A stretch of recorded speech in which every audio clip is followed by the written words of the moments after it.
அதுக்கு அந்த இது பார்த்திக்கணும். இது வந்து நம்ம அதாவது 2 பேரும் இப்போ காட்டியிருக்கிறோம். ஒன்று உமரில்லான்னு காட்டியிருக்கிறோம், ஆயிஷா நாய் காட்டியிருக்கிறோம். ஒவ்வொருத்தருக்கும் வந்து 2-3 சம்பவங்களில் போட்டு சொல்லியிருக்கிறோம். இது போக என்ன இருக்குன்னு கேட்டால் மக்கள் மத்தியில் வேறு வேறு சகாபாக்கள் சொல்லியிருக்கிறாங்க. அது நமக்கு தேவையில்லை. சாம்பிளுக்கு 2 வச்சுக்கிறங்க சரியா. வேறு வேறு சகாபாக்கள் இந்த மாதிரி நேரங்கள்லாம் குரானுக்கு மாற்ற மாதிரி வாப்பா சொன்னாலும் கேட்க மாட்டேன், இப்னு உமர் சொன்னதுக்கெலாம் நிறைய ஆதாரம் இருக்குது, இது விட்டுருவோம். அதுக்கடுத்து என்ன கேட்குறாங்கன்னா, அப்புறம் ரசூலுல்லாஹ்வுக்கு அடுத்த காலத்தில் இந்த கருத்து இருந்தது. ரசூலுல்லாஹ் காலத்துலையும் இருந்தது, அது குரான் முதல் நிரூபிச்சிட்டோம். 2வது என்ன செஞ்சுருக்கிறோம், ரசூலுல்லாஹ்வுக்கு அடுத்த காலத்துலேயும் சஹாபாக்கள் காலத்துலையும் இந்த கருத்து இருந்தது. அப்போ இதை சொன்னவர்களை பற்றி உங்களுடைய கருத்து என்ன? அவங்களெலாம் இப்போ வழிகட்டவர்களா? அவங்கள எங்களை விமர்சிக்கிற மாதிரி விமர்சிப்பீங்களா? அப்போ என்பதற்காக சைடு சப்போர்ட்டாக தான் இதை கேட்குறோம் சரியா. அடுத்த காலம் ஹதீஸ் கலை காலம் ஆயிரும். சஹாபாக்கள் அடுத்த காலமே என்ன காலம் தான்? ஹதீஸ் கலை தான். அடுத்த காலம் மாலிக்கெலாம் வந்துடுறாருல, மாலிக்கெலாம் தாபியில் ஓடியாந்துடுறாரா இல்லையா? அது மாதிரியா வந்து அபு ஹனீஃபா கூட ரசூலுல்லாஹ்வுக்கு அடுத்த காலத்தில் வந்துடுறாருல, சஹாபாக்களுக்கு அடுத்த காலத்தில் வந்துடுறாரு. அப்போ வந்து அந்த மாதிரி காலகட்டங்களில் சஹாபாக்களுக்கு அடுத்து வந்த ஹதீஸ் கலையில் இதை பற்றி என்ன இருக்குது அப்படின்னு பார்த்தோம்னு சொன்னால், ஒரு கேள்வி. ஷாஃபி இமாம் அவர் மதுஹபு இமாமா நீங்கள் பார்க்கக்கூடாது, இவங்கெல்லாம் உண்டாக்கிட்டது. மதுஹபுக்கு அவருக்கு சம்மந்தம் கிடையாது. அவர் ஒரு ஹதீஸ் ஸ்காலர். ஷாஃபி இமாம் என்பவர் யார்? அவர் ஒரு ஸ்காலர், குர்ஆன் ஹதீஸ் அடிப்படையில் வாழணும்னு சொன்னவர்.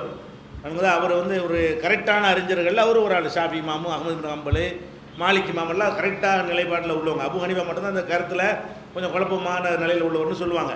இப்போ ஷாஃபி என்ன சொல்கிறாருன்னு கேட்டால், ஒரு ஹதீஸு சரியாவதற்கான, அது 16ஆம் பக்கத்தில் சொல்கிறோம், இப்போ சரியாவதற்கான நிபந்தனைகள் முழுமையாகிவிட்டால் அதை குர்ஆனுடன் ஒப்பிட்டு பார்ப்பது கட்டாயமானு கேட்கப்படுது.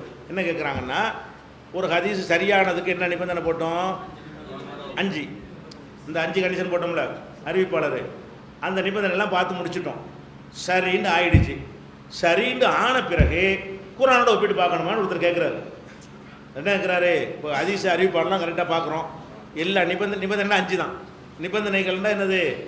5 நிபந்தனை போட்டோம்ல, அழிக்காமல் இருக்கா? அந்த 5 நிபந்தனைகள் அடிப்படையில் ஆய்வு பண்ணி பார்த்து என்ன முடிவாயிட்டோம்? சரி, கரெக்டான ஹதீஸ்ன்னு முடிவுக்கு வந்துட்டோம். அதான் அவர்கிட்ட கேட்குறாங்க, ஒரு ஹதீஸ் சரியானதற்கான நிபந்தனைகள் அது 5 முழுமையாகிவிட்டால், 5 நிபந்தனை கரெக்டாக இருக்குது இருந்தால் அதை குர்ஆனுடன் ஒப்பிட்டு பார்க்கணுமா அதுக்கப்புறம் போய் இன்னும் கேட்குறாங்க. கரெக்டாக இருக்கலாம், குர்ஆனோட கம்பேர் பண்ணி சரியாக இருக்கான்னு கருத்தை சிந்திக்கணுமான்னு கேட்கப்படுது. அவர் என்ன சொல்கிறாருன்னா, கட்டாயம் இல்லை, அதுக்கு பிறகு போய் குர்ஆனோட என்ன செய்ய வேண்டியதில்லை, ஒப்பிட வேண்டியதில்லை.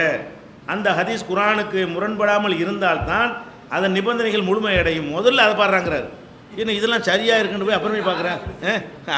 6வது ஃபஸ்ட்டாக அவர் என்ன செய்கிறாரு? முதல் மேட்ரு என்ன, நீங்கள் குர்ஆனுக்கு மாற்றமாக இருந்தால் எப்படி ஆளை போட்டு வேஸ்ட்டு ஆராய்ச்சி பண்ணிக்கிட்டு இருக்கிற? முதல்ல பாரு, குர்ஆனுக்கு மாற்றம்னா அதோடு தள்ளி விட்டு வேற வேலையை பார்த்துட்டு இருப்பியா? அவர் என்ன இருக்கிறாரு?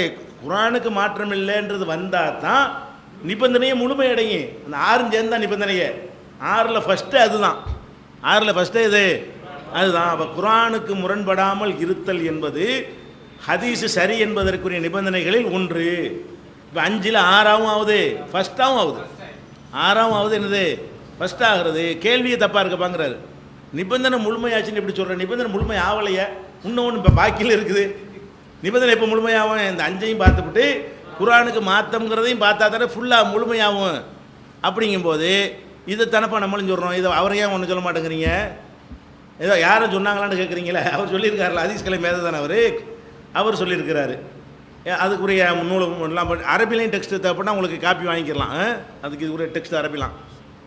அதுக்கப்புறம் வந்து குர்துபியில் இமாம் குர்துபிங்கிறவர் வந்து கொஞ்சம் பிந்தினவர், 500 வாக்கில் உள்ளவர் நினைக்கிறேன், வருஷம் கரெக்டாக ஆகும் இல்லை, கொஞ்சம் பிந்தினவர் தான் இவர். இவர் என்ன செய்கிறாருன்னு கேட்டால், அல்லாஹ்வுடைய வேதத்திற்கு ஹதீஸ் முரண்பட்டால் அதை செயல்படுத்தக்கூடாது. ஒரு ஹதீஸுங்கிறது எவ்வளவு தான் அறிவிப்பாளர் கரெக்டாகனு உங்களுக்கு சொன்னாலும் குர்ஆனோட முரண்படுச்சுன்னு வைங்க, அதை என்ன செய்யக்கூடாது? செயல்படுத்தக்கூடாது, சரியில்லைன்னு அர்த்தம். அப்போ இமாம் குர்துபி அவருடைய தப்சீர்கள் இருக்கிற தப்சீர்களை 2வது இடத்துல வச்சுருக்கிறாங்க. உலகத்தில் எழுதப்பட்ட தப்சீர்கள்லையே எல்லாருமா சேர்ந்த முதல் இடத்துல வந்து இப்னு கதீர் வைப்பாங்க. இப்னு கதீருங்கிற இருக்கிற தப்சீர்கள்லையே அதை கொஞ்சம் டாப்பில் வைக்கலாம். அதுக்கு அடுத்த நிலையில் எதை வைப்பாங்க? குர்துபியை கொண்டு போய் வைப்பாங்க. ஏன்னா கொஞ்சம் கட்டுக்கதை பொய்கள்லாம் குறைவாக இருக்கும், கிசாக்கள்லாம் 2லையும் இருக்கும், கூட எழுதியிருப்பாங்க. இருந்தாலும் மற்றதோடு கம்பேர் பண்ணும்போது என்ன இருக்கு, தப்சீருங்கிற பேரில் இல்லாதெல்லாம் விட்டு அடிக்கிறது கொஞ்சம் குறைவாக இருக்கும். அந்த மாதிரியான இடத்துல இருக்கக்கூடிய இமாம் குர்துபி என்ன செய்கிறாரு? முரண்பட்டால் ஏற்றுக்கிற கூடாது, ஓப்பனாக தான் சொல்லியிருக்கிறாங்க, புதுசாக ஒன்றும் நாங்கள் சொல்லலை. இது எல்லாமே ஆதாரத்துக்கு ஞாபகம் வச்சுக்கிறேன்னு, இதெல்லாம் ஆதாரத்துக்கு சொல்லவே இல்லை. அப்போ குருத்துபி மாதிரி இன்னொருத்தர் மாற்றியும் சொல்லியிருப்பார், அதை கொண்டாந்து காட்டுவான். அப்போ அப்படின்னா குரானுக்கு முரண்பட்டாலும் ஏற்றுக்கணும்னு அவர் சொன்னாரம்மா, அதெல்லாம் கிடையாது. நாங்கள் எதுக்கு சொல்கிறோம், யாராவது சொன்னாங்களா நீங்கள் கேட்டால் அதுக்கு சொல்கிறோம். இது எதுக்கு தான் ஆதாரத்தை சொல்லலை, இவர் சொல்லாட்டாலும் இதான் சட்டம்.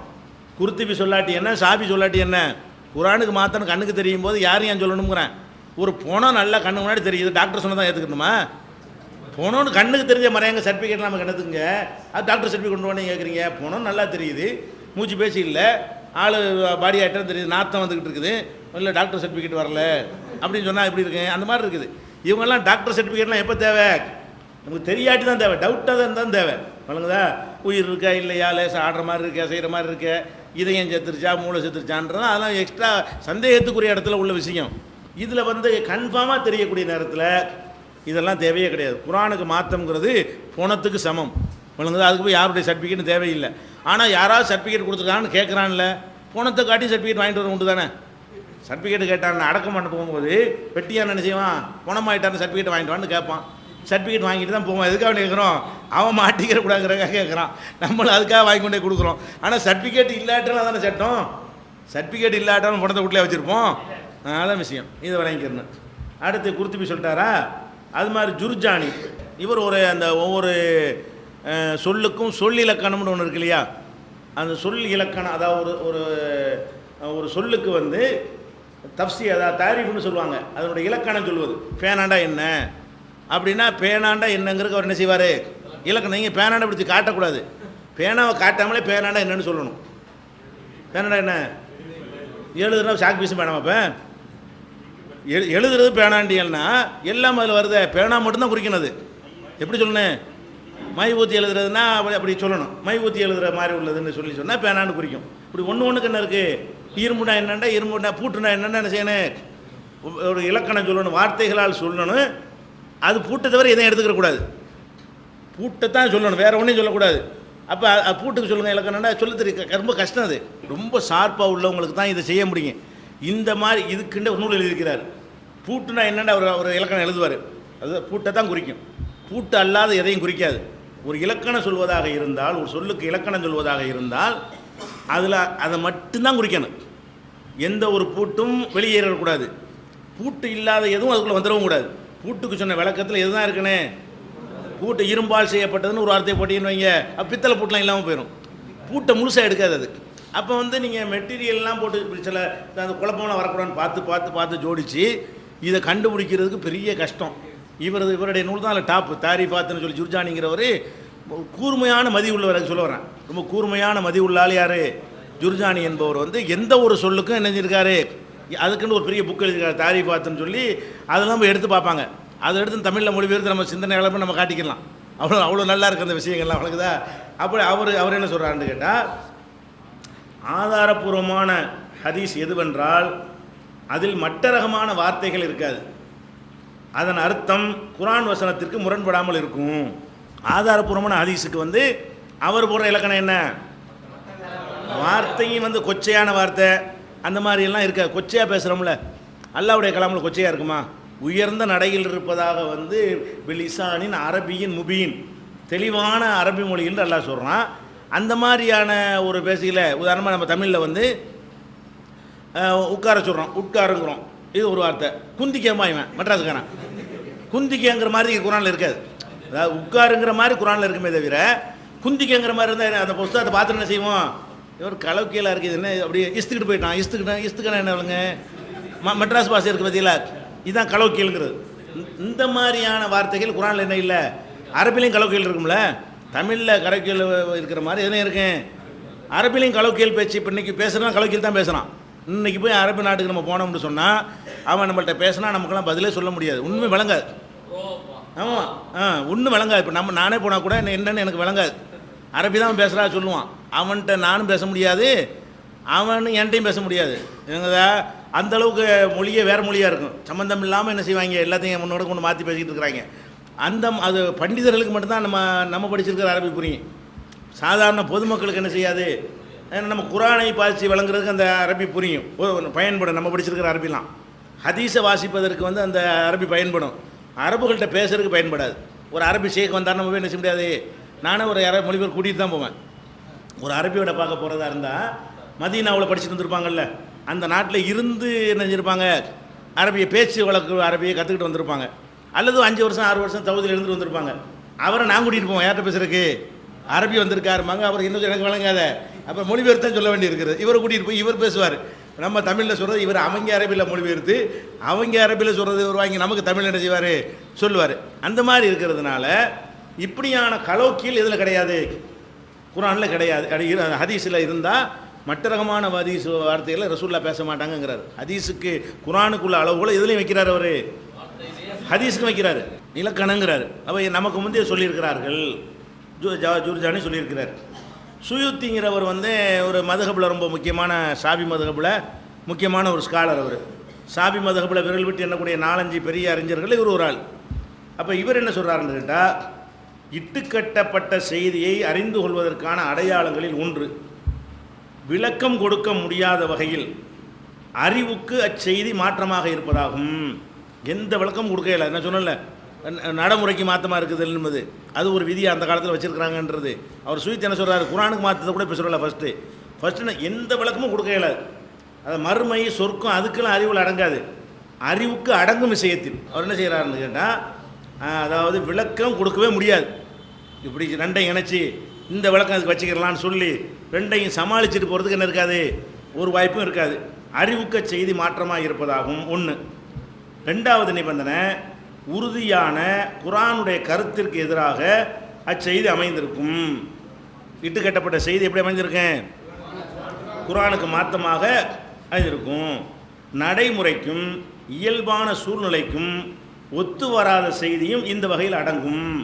அப்போ இந்த குர்ஆனுக்கு மாற்றம் என்பதோடு நம்ம 2 சொன்னோம்ல அன்னைக்கு, அதுதான் இவர் சொல்கிறார். குர்ஆனுக்கு மாற்றமாக இருக்கிறது ஒன்று, நடைமுறைக்கு மாற்றமாக இருக்கிறது ஒன்று. நடைமுறைக்கு மாற்றங்கிறது அதுக்குள்ளே அடங்கிடும்.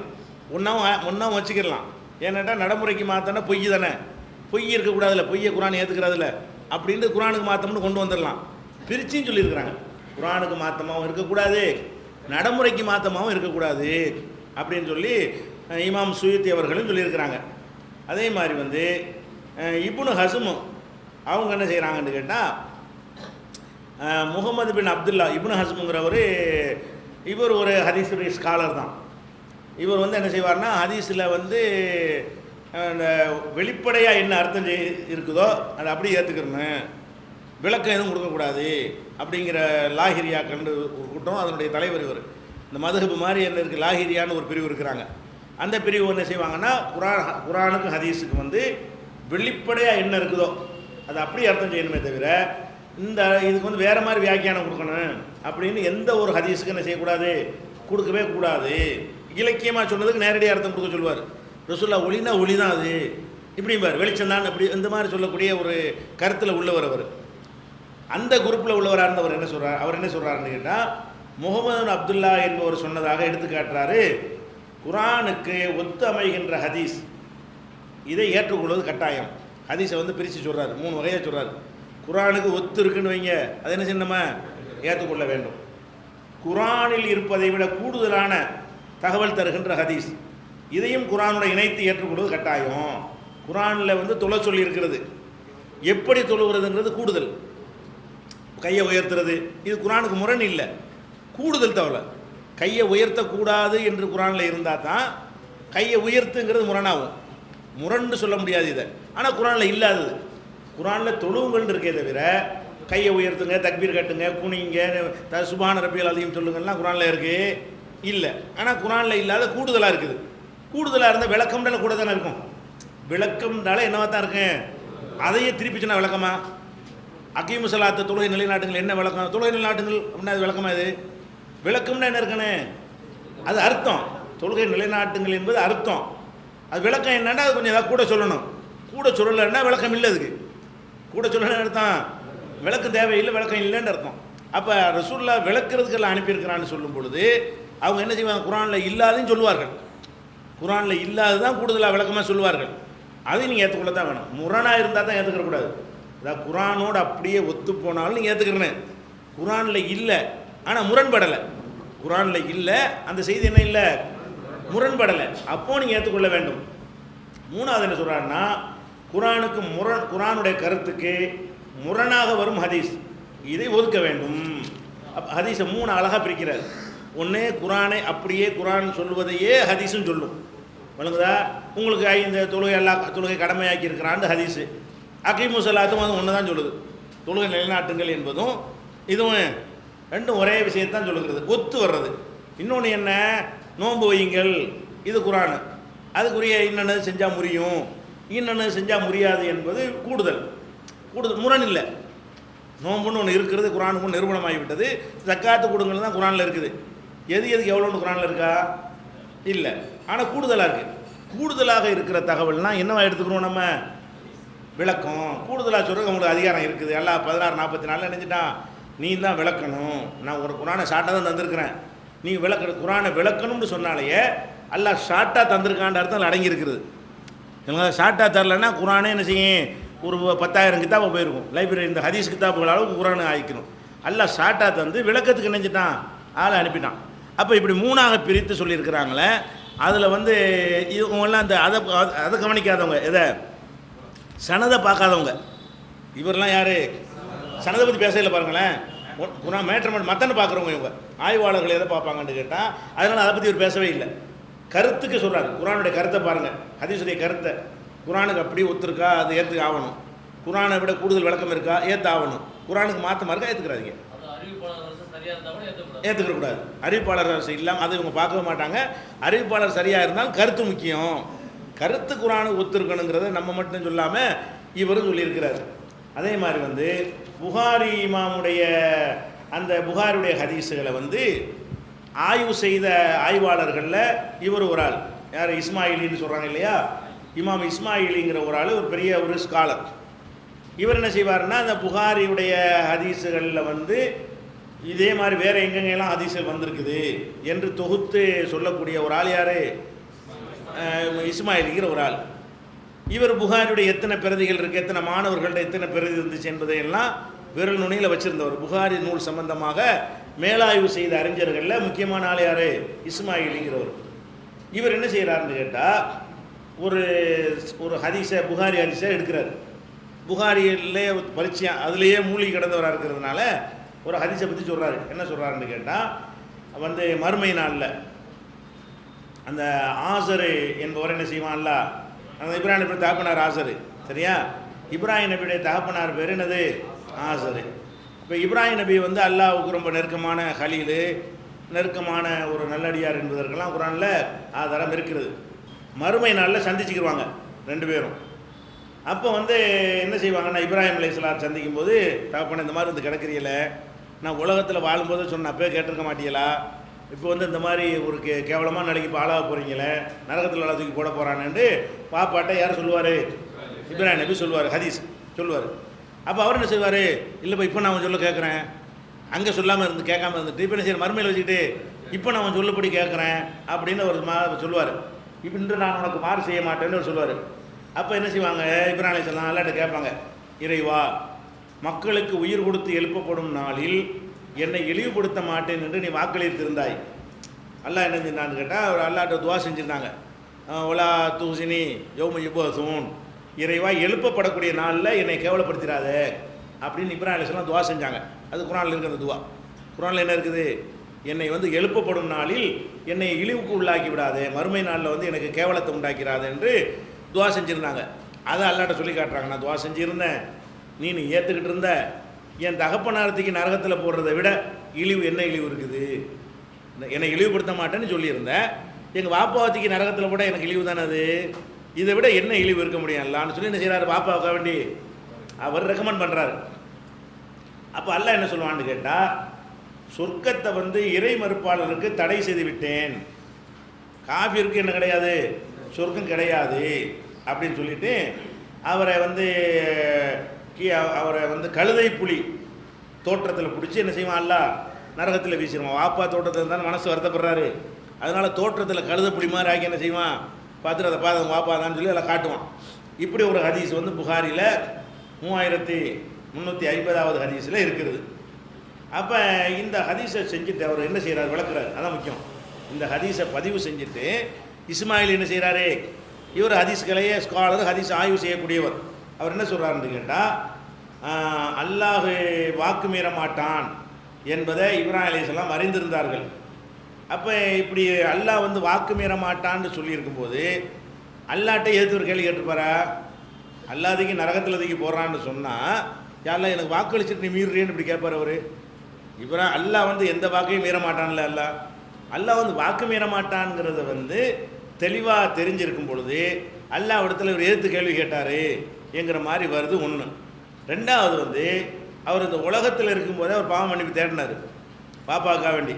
அல்லாஹ் நினைஞ்சிட்டான், அந்த ஆள் என்னுடைய எதிரி, அவருக்கு நீ பாவம் மன்னிப்பு தேடக்கூடாது, வாயை மூடி கேட்டு சொல்லலாம் கண்டிச்சிட்டான். அதுவும் குரானில் இருக்குது. உனக்குதா மாக்கான இஸ்திக்பார் இப்ராஹிம நீ அபிஹி இல்லா மோயிதத்தின் வாதகா ஐயாவும், வாக்குறுதிக்காக வேண்டி வாப்பாவுக்கு என்ன செஞ்சிட்டார் அவர்? பாவம் மன்னிப்பு தேடிட்டார்.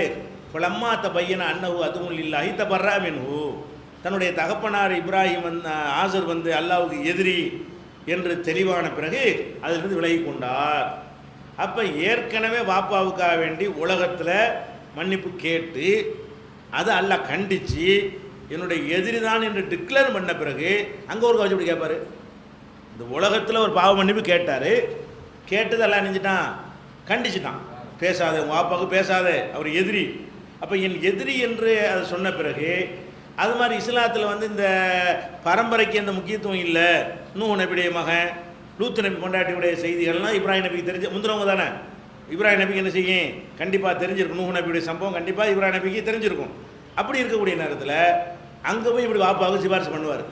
யாருக்கு சிபாரிசு பண்ணக்கூடாதோ துன்யாவுலேயே தடை செய்திருக்கும் பொழுது அவருக்கு ரெண்டாவது இப்ராஹிம் அலைஹிஸ்ஸலாம் மீறி போய் என்ன செய்ய மாட்டாங்க, அல்லாட்ட கேட்பாங்கங்கிறது சரியில்லை அப்படின்னு அவர் என்ன செய்கிறாரு? விலகி கொண்டார்னு அல்லாஹ் தெளிப்ப குரானுக்கு இது முரண்படுது அப்படி சொல்லி சரியில்லைங்கிற இந்த ஹதீஸ்.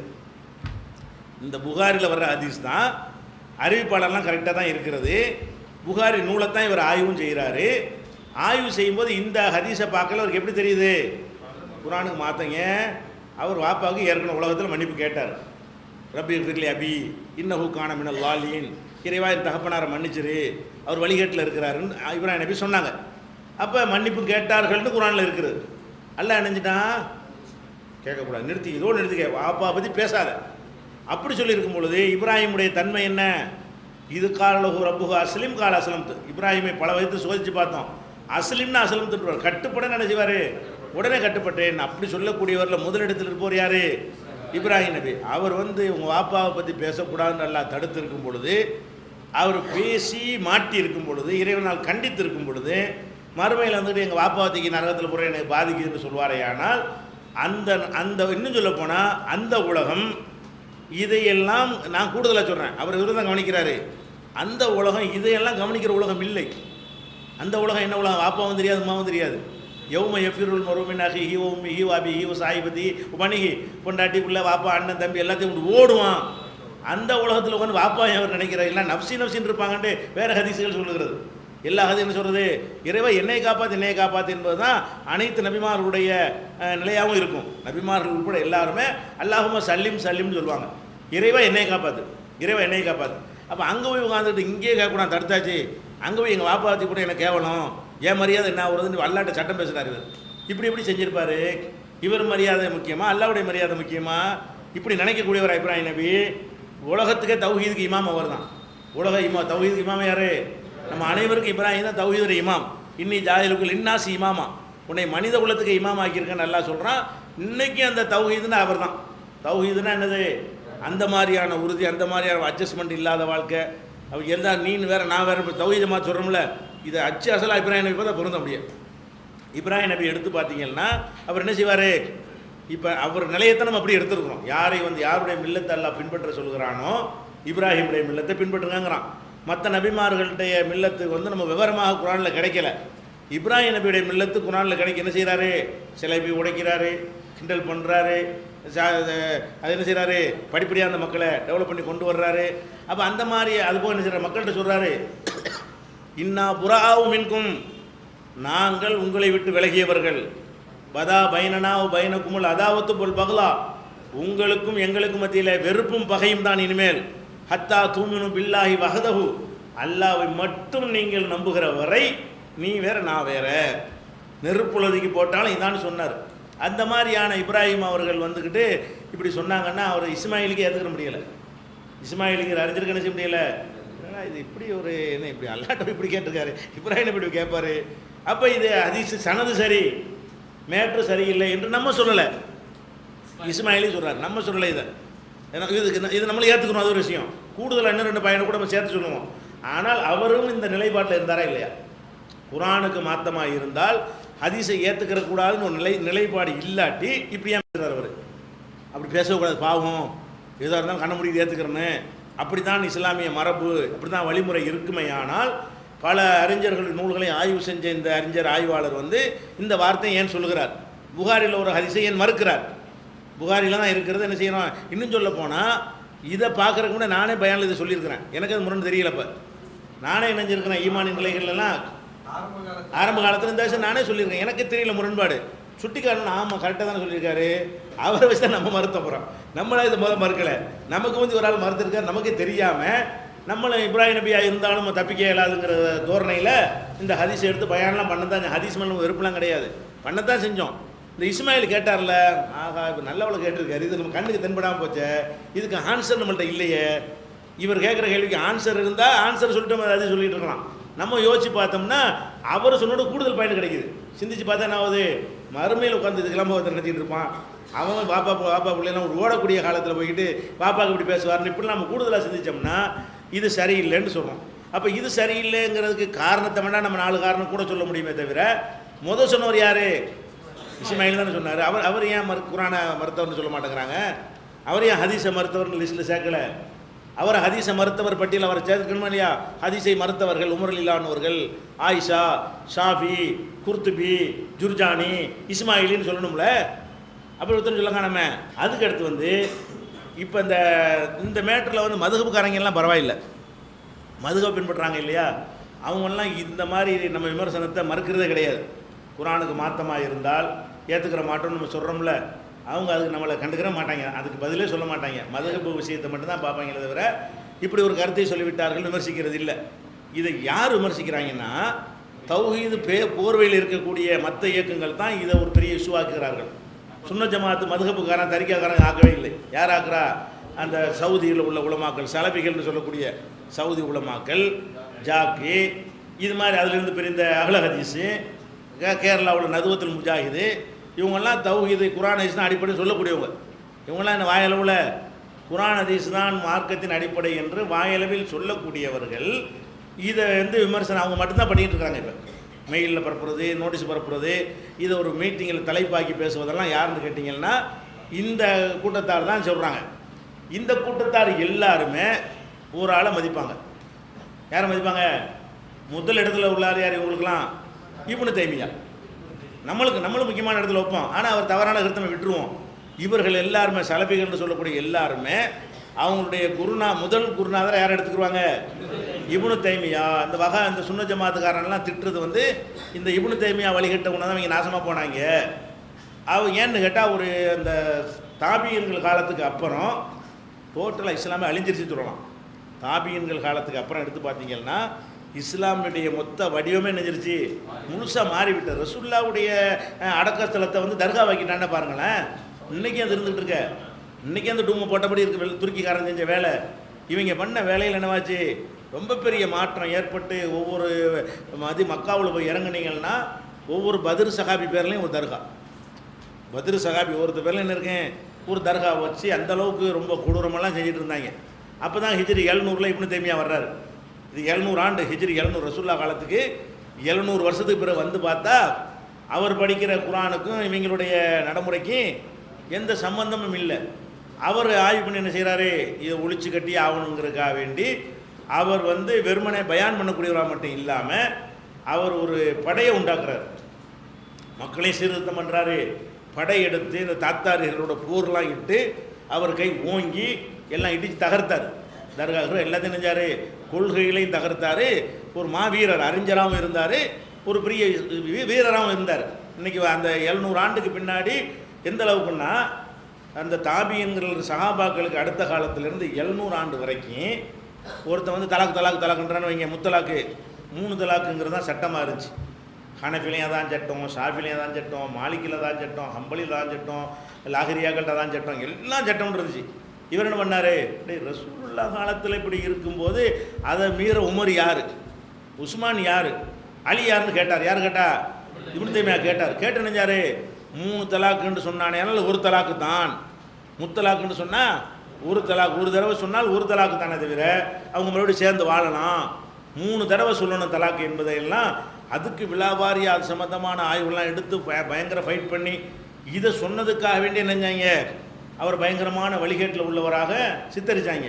அதே மாதிரி வந்து அல்லாண்டா சூனியம்னு இருந்தாங்கல்ல, அல்லாண்டா என்ன ஒன்றும் இல்லாதான் அல்லா அப்படின்னு இருந்தாங்க. அதை உடைச்சி அல்லாண்டா என்ன அல்லாவுக்கு என்ன நமக்கு உருவம் நமக்கு தெரியாதுன்னு சொல்லணுமே தவிர அல்லாண்டா இப்படி ஒன்றும் இல்லாமல் அப்போ அல்லாவா மறுமையில் பார்ப்போம்லாம் இருக்குதே அப்படிங்கிறதுனால என்ன இருக்கு, அல்லாவுக்கு கை முகம் இருக்குன்னா இருக்குதான், நமக்கு தெரியாது, பார்ப்போன்னு வருதில்ல மறுமையில் அப்படிங்கிற கருத்தை வந்து இந்த 600 ஆண்டுகளாக ஒழிச்சு வச்சுருந்தாங்க. வணங்குதா அல்லாண்டா அந்த உருவமற்ற இறைவன் இந்த நாவூர் நினைவாக பாட்டிருக்க அதுதான் இஸ்லாத்தினுடைய அடிப்படை கொள்கையாக இருந்தது. அதை உடைச்சவர் யார்? இந்த 700 ஆண்டுகளை 600 ஆண்டுகள் நாசமாக போய் கிடந்ததை உடைச்சி எடுத்து அந்த 700க்கு பிறகு தான் எழுச்சியை, 700க்கு பிறகு தான் இஸ்லாமுக்கு எழுச்சி நெஞ்சு பரவலாக எல்லா பக்கமும் தௌஹீத் வந்தது. இந்த தர்கா வழிபாட்டை எதிர்த்து ஒரு பிரச்சாரம் பண்ணக்கூடிய அணிகள் உருவானது. இப்போ நம்ம எல்லாத்துக்கும் அவர் முன்னோடியே நிற்பார். இந்த உம்மத்தில் வந்து தௌஹீத் நிலைநாட்டுவதற்காக வேண்டி களமிறங்கினதில் ஃபஸ்ட்டு இடத்தை நம்ம அபூபக்கர் அவர்களுக்கு கொடுத்தோமே ஆனால் அவர் தான் கொடுக்கணும், இல்லாட்டி ரசூல்லாவே செலவு வச்சுட்டு போயிருப்பாங்க. ரசூல்லா மூத்தா போகிற நேரத்தில் அவர் அந்த ஸ்டாண்ட் எடுக்கலைன்னு சொன்னால் ரசூல்லா மூத்தா போகிறோன்னு என்ன பள்ளிவாசல்லாம் ரசூல்லா கோயிலாக போயிருக்கும். அதை தடுத்து நிறுத்தி தௌஹீதுக்கு வந்து இந்த உம்மத்தில் தௌஹீதுக்கு ஒரு ஆளை முன்னாடி நிறுத்தா நம்ம யாரை நிப்பாட்டுவோம்? அபூபக்கர் அவர்கள் நிப்பாட்டுவோம். அதுக்கு பிறகு வந்த தலைமுறை அப்படி நாசமாக போன பிறகு குர்ஆன் ஹதீஸ் தான் மார்க்கங்கிறத அடித்து சொன்னவரில் யார் முக்கியமான ஆள்?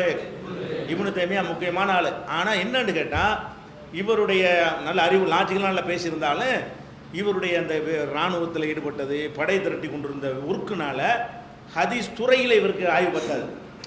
லைவ் செய்கை அந்த அறிவிப்பாளர் மேட்டெல்லாம் கொஞ்சம் விஷயத்தில் பலவீனமானலாம் சரின்னு சொல்லியிருக்கிறார். அதை அவரை குறை சொல்ல முடியாது. அவருக்கு அவருடைய வேலை சுமைக்கு இந்த காலத்தில் நமக்கு வேலை சுமை ரொம்ப கம்மியாக இருக்குது, எல்லாம் கம்ப்யூட்டர் ரூமாக போச்சு. அந்த காலத்தில் வந்து எல்லாமே மேனுவலாக பார்க்க வேண்டிய காலமாக இருந்ததுனால அவருக்கு என்ன செய்ய முடியலை, படையும் அனுப்பணும், சண்டையும் போடணும், இதையும் உடைக்கவும் செய்யணும், அங்கே போய் அந்த தர்கா உடைச்சிட்டு அந்த தர்கா உடைச்சிட்டு வான்னு என்ன செய்யணும், அந்த விலையும் பார்க்கணும். ஒரு கவர்மெண்ட்டை நடத்துகிற அளவுக்கு அவர் இதுக்கு எதிராக நினைஞ்சார். ஒரு போட்டி கவர்மெண்ட் நடத்துகிற அளவுக்குலாம் செஞ்சதுனால அந்த வகையில் சில ஹதீஸுகள் நினைஞ்சிருப்பார். அவர் இப்னு தைமியா சரின்னு சொன்னால் நம்ம ஆய்வு பண்ணணும். ஹதீஸ் ஸ்காலரில் ஒரு வரமாட்டார், வழங்குதா. ஆனால் கொள்கையில் கரெக்டான ஆள் அவர். இப்போ எப்போ உள்ளவர், அதுக்கு பிந்தினவர். அவர் வந்து அவர் தான் முன்னோடி ஆக்குனார். முகமது அப்துல் வஹாப் காலத்துலேயும் மறுபடியும் சில பிரச்சனைலாம் ஏற்பட்டு போச்சு. அவர் இதே மாதிரி ஒரு படையை உண்டாக்கி சவுதுங்கிற மன்னரோட கான்டாக்ட் பண்ணி நான் வந்து என்னுடைய படையை உனக்கு தர்றேன், நம்ம 2 பேரும் சேர்ந்து எங்களை துருக்கிக்காரனை ஒழிச்சு கட்டுவோம் அப்படின்னு சொல்லி புரட்சி பண்ணி சவுதி அரசாங்கத்தை உண்டாக்குறாங்க. மன்னர் சவுது தலைமையில் என்ன செய்யுது, மன்னர் சவுதுக்கு ஒரு வலதுகையாக இருந்தார். அதனால் என்ன செய்வாங்க, அவருடைய பரம்பரை தான் முஃப்தியாக இருப்பாங்க இன்றைக்கி வரைக்கும். சவுதி அரேபியாவில் ஆட்சி அவங்களுக்கு, ஆட்சி தலைமை அவங்களுக்கு, மத தலைமை இவங்களுக்கு. ஆட்சி தலைமை சவுதுடைய பரம்பரையில் வரணும். மதத்தில் முஃப்தி இப்னு பாசிப்லாம் சொல்கிறாங்கல்ல, அவங்களாம் யாராக இருப்பாங்க? அப்துல் வஹாப் இல்லை, முகமது அப்துல் வஹாப். இவருக்கு முன்னோடி யார்? இப்னு தைமியா. அவர் 700ல் உள்ளவர், இவர் 1200ல் உள்ளவர். இவர் 200 வருஷத்துக்கு முந்தினவர். முகமது அப்துல் வஹாப் வஹாபிங்கிறாங்க இல்லை, அவர் இதே மாதிரி தர்கான உடைச்சார், அதுக்கு பிந்தி வந்து எல்லாத்தையும் உடைச்சார், ஏற்றுவத்த நிலைநாட்டில். அவரும் ஹதீஸுக்கு ஸ்காலர் கிடையாது. முகமது அப்துல் வஹாப் என்ன இல்லை, ஆனால் சரியான கொள்கையில் உள்ளவர். இப்போ இப்னு தைமியா என்பவர் வந்து நாமளும் அவரை மதிப்போம். எப்படி மதிப்போம்? இப்படி நம்ம மதிப்பு பிடிச்சிவோம், அவர் ஹதீஸ் ஸ்காலர் கொஞ்சம் சரியில்லை, அது கொஞ்சம் ஆய்வு செய்யணும், சில விஷயங்களில் அவர் ஸ்லீப்பிங் ஆகிருக்கிறாரு என்று சொல்லி கொண்டு அவரை மதிப்போம். இவங்கெல்லாம் கண்ணை மூடிட்டு மதிப்பாங்க. நம்மளும் அவரை மதிப்போம். நமக்கு இந்த 700க்கு பிந்தி வந்த ஆட்களில் வந்து இந்த ரசூல்லா காலத்துக்கு 700 ஆண்டு வரைக்கும் வரலாறு எடுத்துக்கொண்டால் அபூபக்கருக்கு அடுத்து ஒரு எழுச்சியை உண்டாக்குனவராக இவர் தான் நிற்பார் வரலாற்றில். இப்னு தைமியா தான் நினைச்ச மார்க்க ரீதியாக, கொள்கை ரீதியாக. அது மாத்திரம் இல்லாமல் கிறிஸ்துவரோட விவாதம் பண்ணுறது இவர் நிறைய பண்ணியிருக்காரு. கிறிஸ்துவர்களுக்கு எதிராக விவாதம், நாத்திகரோட விவாதம், இஸ்லாத்தை தாவா பண்ணுறது ஒரு குறிக்கோள் எடுத்துருக்கோம்ல, அதுலாம் ரொம்ப பைபிள் அப்படி A to Z கரைச்சி குடிச்சிருப்பார். பைபிளில் அரபியில் இஞ்சில்னு போட்டிருந்தாங்க, அது அந்த காலத்தில் இருந்தது. அதை எடுத்து வைத்து ஆய்வு செஞ்சு அதில் எல்லாம் நல்லா கரை கண்ட ஒருத்தர். இவருடைய ஃபத்வாக்கள்னு சொல்லி கிட்டத்தட்ட ஒரு 100 வால்யூம் கொண்ட பெரிய புக்குகள் இருக்குது. பெரிய புக் அவ்வளோ இருக்கும் அவருடைய ஃபத்வாக்கள் மட்டுமே. அது இலவசமாக கூட சவுதியில் தருவாங்க. நம்மளாம் கூட இலவசமாக நினைஞ்சிருந்தோம், வாங்கி வச்சுருந்தோம். அந்த மார்சாவில் இருக்குது, சேலம் மார்சாவில். அது இப்போ நம்ம சாஃப்ட்வேரில் வந்துச்சு. இப்போ அதெல்லாம் என்ன மாதிரிச்சு, கிதாபுகள் தேவையில்லை, லேப்டாப்பில் கூட இந்த கிதாபெல்லாம் எடுத்துடலாம். அப்போ அந்த மாதிரி சில ஃபத்வாக்கெல்லாம் கரெக்டாக கொடுத்துருக்கிறாரு. எந்த கேள்வியாக இருந்தாலும் குர்ஆன் அடிப்படையில் சொல்லணுங்கிற கொள்கை உள்ளவர். தப்பாகவும் சொல்லியிருக்கலாம், கொள்கை கரெக்டு, கொள்கையில் கரெக்டான ஒரு ஆள் அவர். அப்போ அந்த இப்னு தைமியாவை இந்த சலப்புகள்லாம் இருக்காங்க. இப்பவும் எடுத்துக்கிட்டிங்கன்னா, நீங்கள் ஒரு புஸ்தகத்தை தமிழில் மொழிபெயர்க்க போகிறீங்க, மொழிபெயர்க்கணுன்னு சவுதியில் கேட்டிங்கன்னு சொன்னால் அவன் என்ன செய்வானா, பணம் கொடுப்பான், பல லட்சங்கள் கொடுப்பான். ஆனால் மொழிபெயர்க்கிற நூல் இப்னு தைமியா நூலாக இருக்கணும். எதுக்கு மட்டும் தான் கொடுப்பான்? நீங்கள் வந்து உமரில்லான்னு எழுதுகிற கிதாபுன்னு சொல்லி கிதாப் மொழிபெயர்ப்பு போனாலும் காசு தர மாட்டாங்க. புகாரியை தமிழாக்கம் பண்ணி இலவசமாக கொடுக்க போகிறோன்னா என்ன செய்ய மாட்டான், அதுக்கெலாம் காசு தர மாட்டோம். இப்னு தைமியா புஸ்தகம் நாங்கள் இது தமிழில் மொழிபெயர்த்து வெளியிட போகிறோம் இலவசமானவுடனே அது ஒரு கணக்கு பண்ணி என்ன செய்வான், அந்த நாட்டு கணக்கு பண்ணி ரூபாய்ட்டு வந்து இந்த நாட்டுக்கு அடிச்சு விட்டோம்னா ஒரு புஸ்தகம் போட்டால் 20 லட்ச ரூபா நமக்கு லாபம் கிடைக்கும். வணங்குதா? அவன் நாட்டு ரேட்டுக்கு தந்துடுவான் ரூபா. வணங்குதா? அந்த நாட்டில் பிரிண்ட் பண்ணினால் என்ன ஆகுமோ, இது 30 ரூபா ஆகுதுன்னு வைங்களேன், அங்கே 30 ரியாலாகவே ஆகும். அவன் 30 ரியால் கணக்கு பண்ணி எனக்கு தந்துடுவான்னு வைங்க, நான் 30 ரூபாயில் வேலையை முடிச்சிடுவான்ல. அப்போ 30 ரூபாயில் முடிச்சா 2 ரியால் தானே ஆகும், 28 ரியாலுக்கு லாபமாக போயிடும். அதனால தான் வசீலா தெளிவான சட்டங்கள், இறைநேச செல்வர்களும் செய்தானின் தோழர்களும்லாம் சில புக்கு இப்படி தேவையா புக்கு தமிழில் இருக்குது. இதெல்லாம் அந்த மதனிகள் மொழிபெயர்த்திருப்பாங்க. இது எல்லாத்துக்குமே பல லட்சங்க. இதை ஒவ்வொரு மொழிபெயர்த்து ஒரு வீடு வாங்கியிருப்பாங்க. அந்த மொழிபெயர்த்த ஆட்கள்லாம் என்ன செய்வாங்க, அப்படி எதுக்கு இது சொல்கிறேன்னு கேட்டால், அந்த இப்னு தைமியா என்பவர் இவங்களுக்கு அவ்வளோ பெரிய முக்கியமான ஆள். இப்னு தைமியா என்பவர் வந்து சலப்புன்னு சொல்லக்கூடியவங்களுக்கு, ஜாக்குக்கும் அது மாதிரி அதுலேருந்து பிரிந்த அந்த அனைத்து ஆட்களுக்கும் யார் முக்கியம்? இப்னு தைமியா நம்ம ஆளுக்கும் முக்கியமான ஆள் தான். நம்ம முக்கியமானது நமக்கு ஒரு அளவுகோல் வச்சுருக்கோம்ல. அபூபக்கராக இருந்தாலும் குர்ஆனை மாற்ற தூக்கி போட்டுருவோம். அந்த அளவுகோலுக்கும் முக்கியத்துவம் கொடுப்போம், அவங்க அளவுகோலை தாண்டி முக்கியத்துவம் கொடுப்பாங்க. இப்போ அவர் என்ன சொல்கிறார், இப்போ நீ இப்னு தைமியாவை தானே தூக்கி நிற்கிற, அந்த இப்னு தைமியா என்ன சொன்னாருங்கிறதுக்காக தான் இவ்வளவும் சொல்லி நிற்கிறேன். இந்த இவங்கள்ட்டெல்லாம் போய் இப்னு தைமியா தானப்போ சொல்லிகிட்டு இருக்கிறீங்க, அப்படி பார்த்து வச்சுருவாங்க பாருங்களேன். அவர் என்ன சொல்கிறாருன்னு கேட்டால், ஒரு ஹதீஸ் முஸ்லீமில் வருதுங்க, இது சனது சரியான ஹதீஸ், முஸ்லீமில் வருது, சனதுலாம் அறிவிப்பாளர் கரெக்டாக இருக்குது. என்ன ஹதீஸ்ன்னு கேட்டால், அதான் அல்லாஹ் வந்து சனிக்கிழமை என்ன செஞ்சான், வந்து பூமியை படைக்கிறான். நல்லா கவனிங்க, அந்த ஹதீஸ் என்னது, சனிக்கிழமை பூமி, ஞாயிற்றுக்கிழமை மலை, திங்கக்கிழமை மரம், செவ்வாய்க்கிழமை உலோகம், புதன்கிழமை ஒளி, வியாழக்கிழமை உயிரினம், வெள்ளிக்கிழமை வந்து ஆதம், வெள்ளிக்கிழமை மனுஷன். இப்படி அல்லாஹ் வந்து என்ன செஞ்சான், படைத்தாண்டு வருது. இப்போ அவர் என்ன செய்கிறாருன்னு கேட்டால், அவர் கேட்குறாரு, அதாவது சனிக்கிழமை துவக்கி வெள்ளிக்கிழமை வரைக்கும் படைக்கப்பட்டிருக்கு. சனியும் படைத்தான் அல்லாஹ், ஞாயிறும் படைத்தான், திங்களும் படைத்தான், செவ்வாயும் படைத்தான், புதனும் படைத்தான், வியாழனும் படைத்தான், வெள்ளியும் படைத்தான். எத்தனை நாள் படைத்தான்? குர்ஆனில் எத்தனை நாளில் வருது?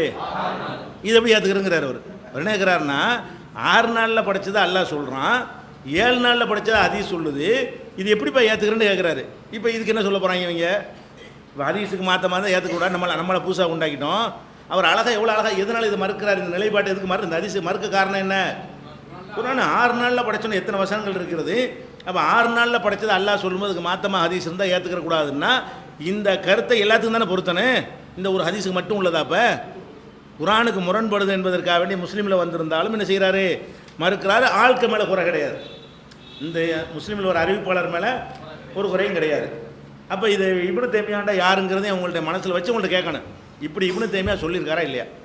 அப்போ 7 நாளில் படைச்சதா ஹதீஸ் வருதப்பா, இது வந்து 6 நாளில் படைச்சதா குர்ஆனில் இருக்குது, மாற்றமாக இருக்குங்கிறாரு. அதுக்கு என்ன நீ சொல்ல போகிறேன்? சஹீஹ்னு சொல்ல போறியா? அப்போ இப்னு தைமியா தப்பாக சொல்கிறான்னு சொல்லவும் மாட்டாங்க. அதாவது இவங்க எந்தளவுக்கு ஆகிட்டாங்கன்னா, ரசூலுல்லாஹ் தப்பாக சொன்னாலும் சொல்லிடுவாங்களே தவிர இப்னு தைமியா தப்பாக சொன்னாலும் சொல்ல மாட்டாங்க. அப்படியாக அவங்க உள்ளத்தில் நிறைய, நமக்கு அப்படிலாம் கிடையாது, எல்லாரையும் அவரோட இடத்த கரெக்டாக வச்சுட்ருப்போம். அப்போ அப்படி நினைக்கக்கூடிய இப்னு தைமியா ஏன் சொன்னார் குர்ஆனுக்கு மாற்றமாக இருக்குதுன்னு சொல்லி தானே மறுக்கிறாரு. அப்போ இப்னு தைமியா வந்து அப்படி சொல்லிட்டாரா? அதுக்கப்புறம் வந்து தஹபி, ஹாஃபில் தஹபி, இவர் வந்து யாருன்னு கேட்டால், பிற்காலத்தில் அந்த அறிவிப்பாளர்களுக்கு திரட்டி சரியான ஆள் தவறான ஆள் நூல் எழுதுகிறாங்கல்ல, அந்த நூலில் வந்து முதலிடத்தில் வைக்கக்கூடிய அழகாக தொகுக்கப்பட்ட நூல் வந்து இவர் எழுதின நூல் தான். மீசானுல் இஅ்திதால்னு சொல்லி நெஞ்சார் எழுதினார். ஆல்பபெட்டிக் வரிசை பிரகாரம் எந்த அறிவிப்பாளர்னால் அந்த ஒரு கிதாப் போதும் நமக்கு. எந்த அறிவிப்பாளர் இருந்தாலும் சரி, என்ன இருக்கேன், அந்த கிதாபை எடுத்தீங்கன்னா அவர் யார் என்ன, அவரை பற்றி யார் யார் என்னென்ன சொல்லியிருக்காங்கிற ஃபுல் டீட்டெயில் என்ன செய்வார், அவர் சொல்லுவார். மனிதர்களும் அது தவறான தகவலாக இருக்குது, அது ஒரு விஷயம். எதுக்கு சொன்னாலும் சேர்த்துக்கணும். நீங்கள் ஒரு ஆளுக்கு சர்டிஃபிகேட் கொடுத்து என்ன நினச்சிடக்கூடாது, அப்படின்னு திரும்ப அப்படின்னு நினச்சிடக்கூடாது. யாருக்கு சர்டிஃபிகேட் கொடுத்தாலும் என்ன அர்த்தம், அது ஒரு 75 மார்க்குன்னு தான் அர்த்தம். நம்ம மனிதன்கிறவரில் யார் நல்லவர்னு சொன்ன அர்த்தம், ஒரு 75 நல்லவர்னு அர்த்தம். நம்ம சில சொல்மனு சொன்னாங்க, அன்னைக்கு தான் சொன்னார் இவர் மாதிரி ஒரு அறிஞரை இல்லைன்றாரு, அவர் தப்புங்கிறாருன்றவாங்க. நம்ம மனிதன் பேசுகிற விதமாக பேசுகிறோம்.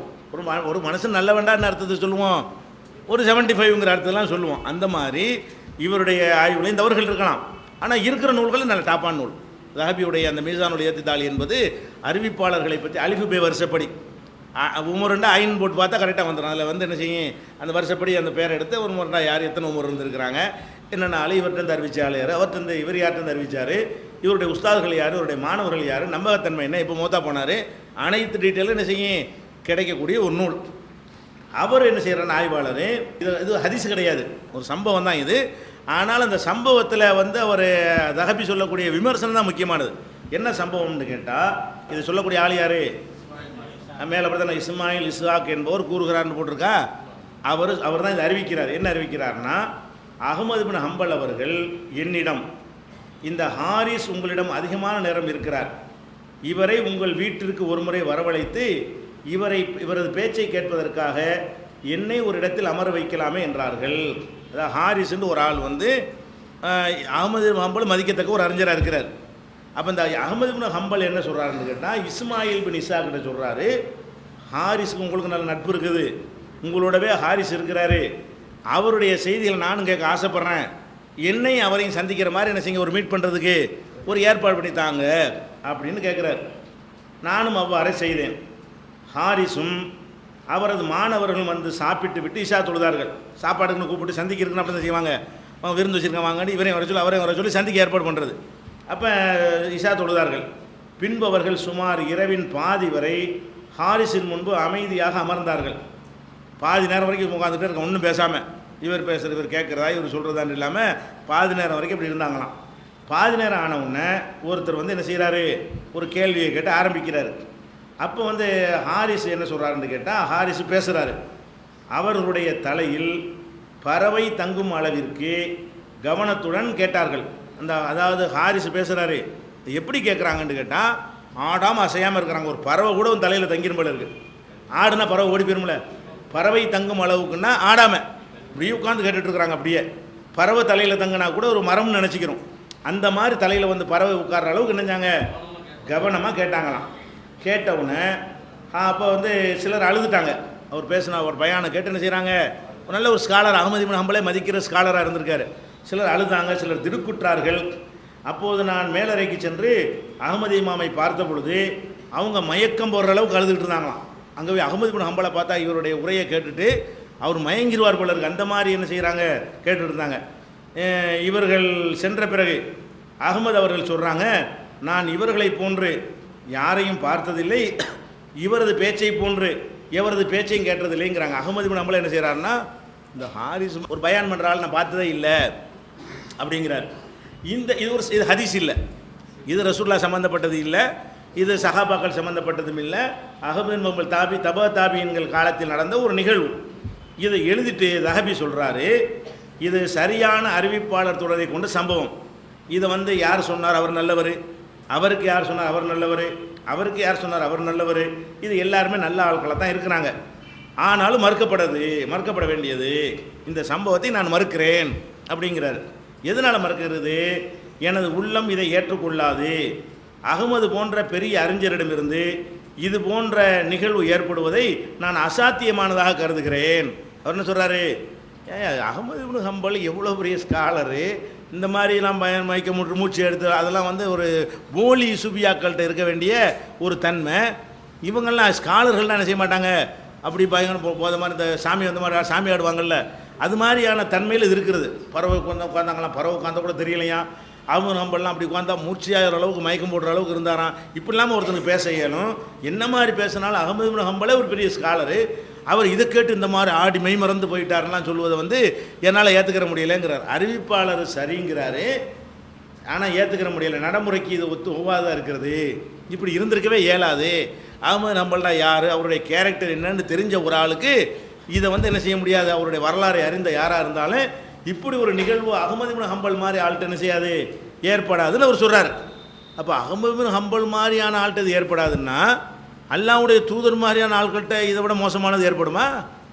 சாலிம் மேட்ரு மாதிரி ஏற்படுமா? அது மாதிரியான அப்போ அரசியல் அல்லாஹ்வுடைய தூதருக்குன்னு ஒரு கேரக்டர் இருக்குல்ல, அவங்களுக்குன்னு நம்ம உள்ளத்தில் ஒரு மரியாதை இருக்குதுல்ல, அந்த மரியாதையை பாதிக்கிற மாதிரி எல்லாம்ல ரசூலுல்லாஹ் பரில் சொல்லியிருக்கிறாங்க. சனது கரெக்டாக இருக்குதே, சனது சரியாக இருக்கிறது. ஆனால் அவங்களுடைய கண்ணியத்தை குலைக்கிற விதமாக இருந்தால் அஹ்மது ஹம்பலுக்கு இந்த பார்வை தஹபிக்கு இருக்குமே, ஆனால் நமக்கு அதோட கூட இருக்கணுமா இல்லையா? அதுக்காக வேண்டி இந்த சைடு சப்போர்ட்டுக்காக வேண்டி நம்ம சொல்கிறோம். இது வரைக்கும் உள்ளதாக வச்சுக்கிறேங்க இன்ஷா அல்லாஹ். உங்களுக்கு வந்து 22 பக்கம் வரைக்கும் சொல்லியிருக்கு. புஸ்தாமா நீங்கள் படித்தா கூட இப்படி உள்வாங்கி படிக்க மாட்டீங்க. புஸ்தாமா படிச்சிங்கன்னா மேம்போக படிச்சுட்டு போயிருவீங்களே தவிர என்ன செய்ய மாட்டீங்க, டீப்பாக போகாது. இது முக்கியமாக, இதுதான் நீங்கள் சந்திக்கிற கேள்வியில் முக்கியமான கேள்வியாக இருக்கும். புக்கை ஒன்று கையில் வச்சுக்கிறங்க, விளக்கங்களை என்ன செய்யுங்க, ரெஃபரன்ஸை எந்த மாதிரி இது பண்ண வச்சுக்கிறங்க. சார் தொடர்ச்சியாக என்ன செய்வோம், இதோட போதுமா இது அடுத்தளவுக்கு போயிடலாம் அப்படின்னா இது முழுசாக தேவைப்படுமா? அதில் குரான்டா என்ன அதெல்லாம் உங்களுக்கு அதில் விளக்கியிருப்பாங்கன்னு நினைக்கிறேன், அதெல்லாம் பண்ணிக்கலாம். அப்போ இது என்னென்ன ஹதீஸ்லாம் முரணாக இருக்குன்னு போட்டிருக்காங்க, ஒரு லிஸ்ட்டு போட்டுருக்குறோம். அதாவது ஒன்று இதில் இது இப்போ இதோட மேட்ரு முடிஞ்சிருச்சுங்க, மேட்ரு உழவு தான். இதுக்கு பிறகுலாம் என்ன இருக்கும்னு கேட்டால், இந்த குரான் மட்டும் போதும்னு சொல்கிறதுக்கு காரணம் என்ன தெரியுமா? இந்த பொய்யெல்லாம் இவங்க நம்ப சொன்னதுனால தான். நம்ம கரெக்டான குரானுக்கு மாற்றம்னு தள்ளி இருந்தால் அகல குரான் ஒருத்தன் வந்தே இருக்க மாட்டான். அவன் என்ன செய்கிறான், குரான் ரசூலுல்லாஹ் சூனியம் பண்ணுங்கிறீங்க, அடுத்தவன் பொண்டாட்டிக்கு இப்போ பால் குடிக்க சொன்னாங்கங்கிறீங்க, என்னடா அதிசுங்கிறீங்க, நம்ம மறுத்துட்டு போன காரணம் என்ன? அதை சரின்னு நம்ம சொன்னதுனால தான். அது தவறுண்டோம்னா அப்படி இருக்கா, அப்போ கரெக்டாக இருக்கா, போய் நம்ம அதிசயம் மறுக்கணும், தப்பானது மட்டும் மறுப்போம், நல்லது ஏற்றுக்கணும்னு இருந்திருப்பான். அது தோன்றியதற்கு காரணம் அவன் தான் எழுதியிருக்கிறோம். அதுக்கப்புறம் ஒவ்வொரு ஹதீஸியாக குறிப்பிட்டு இன்னென்ன மாதிரி அது முரண்படுது அண்ட் ஒரு 10 ஹதீஸாக நம்ம ஒரு லிஸ்ட்டு போட்டிருக்கிறோம். 10ஓட முடியாது, எதெல்லாம் மாற்றமாக இருக்குது நாளைக்கு கண்டுபிடிக்கிறோமோ அதை கூட என்ன செய்வோம், சேர்த்துக்கிறோம். அப்போ குரானுக்கு மாற்றமாக இருக்கிறத அறிந்து கொள்வதற்கு இந்த 22 பக்கத்தை நீங்கள் படிச்சுக்கிட்டா போதும்.